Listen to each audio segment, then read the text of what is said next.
In the middle of the 3rd century AD, a pandemic of smallpox or Ebola erupted in Ethiopia, spread quickly to Rome and Greece, and then swept through the whole Roman Empire. Big concentrations of people in cities, excellent roads and great trade routes that were strengths of the Roman Empire proved to be fatal flaws in a time of plague. At the height of this plague, as many as 5,000 people were dying per day in Rome, and the sick and dead were abandoned in the streets. With the deaths of as many as 1 million people, the Roman army, government and economy were irreparably weakened. Some blamed the Christians, as they were wont to do for any social problem. Yet the Christians distinguished themselves when the great and the good fled the cities by staying to feed and nurse the sick. They saved thousands. Indeed, the death rate was half in cities with significant Christian populations. These Christian works of mercy impressed many of the pagans and won many converts. History calls it the Plague of Cyprian, because the Berber bishop, doctor of the church and martyr, St. Cyprian of Carthage, chronicled its progress and helped lead people through it. He taught that it's precisely in such trials, like Abraham's testing by God in our first reading tonight, that Christians can best demonstrate their faith and good works. He drew important parallels between physical pestilence and more spiritual challenges, between our responses to such infectious diseases and to other things that plague us. In each case, he insisted, we need to be saved by Christ. Healthcare may address our physical diseases, but we know it can, at best, only postpone our deaths. We are left wondering, is there life after death? Then there are the moral, intellectual and emotional conditions that are often even more resistant to prevention and cure than the physical ones. COVID-19 has revealed some of the best things about Australians, but has also unveiled our shadow side, our anxieties and self-protectiveness, selfish hoarding and blame games. It's precisely to address this sort of thing, the sickness of sin, that Jesus died and rose, as well as to address sin's triumph in death. What are some of the good things we've demonstrated during the COVID-19 crisis, which might help redeem this difficult period in our history by pointing us to more positive ways going forward? That we're all vulnerable and dependent, some more easily spooked or panicked, and so we need each other's support.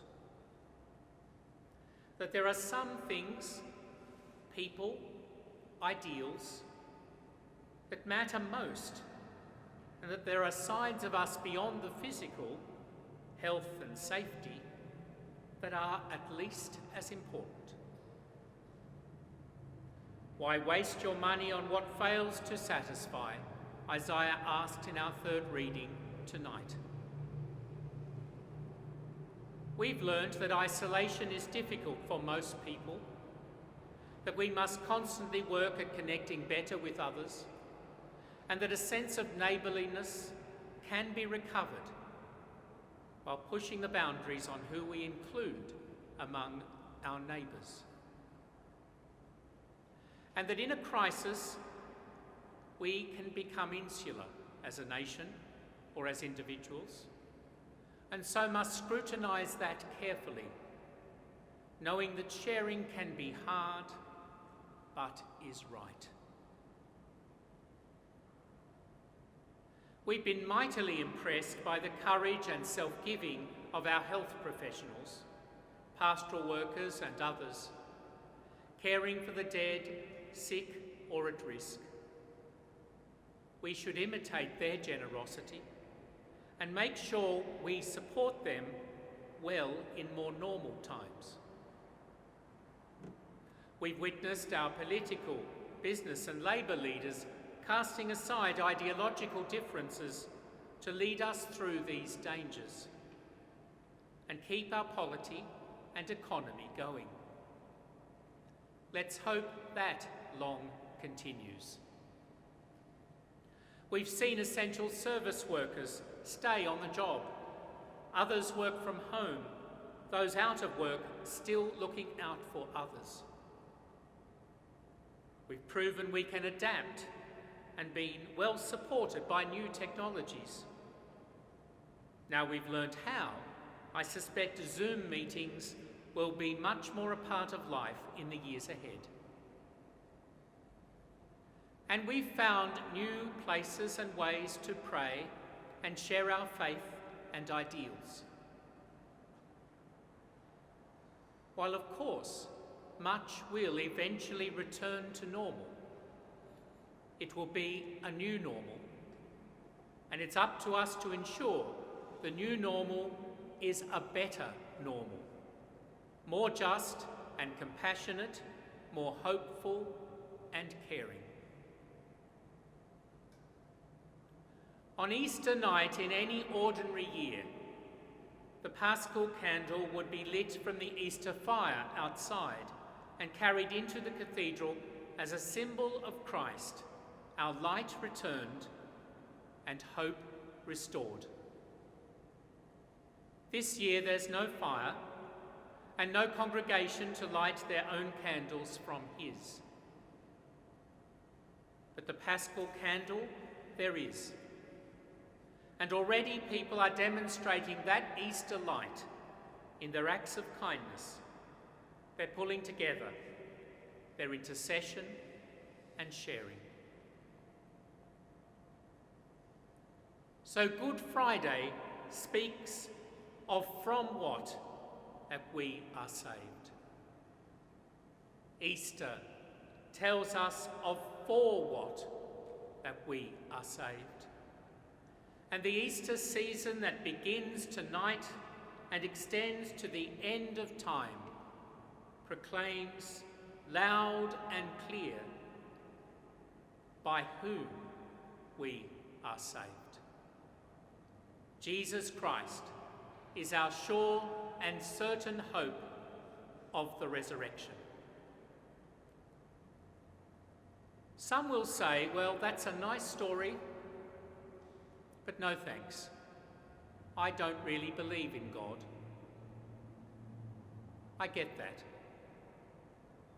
The resurrection can seem too good to be true. Like the Apostle Thomas, we might say that until I've got my paws on the risen Jesus myself, I'm not going to believe such hysteria and wishful thinking. Fair enough. Faith is a gift, freely accepted or not. But even if you don't believe in Jesus or are unsure, he believes in you. He died and rose to save you. Shalom, greetings, he says today to the women at the empty tomb. Peace, he says to you. No need to be afraid anymore. I am with you always.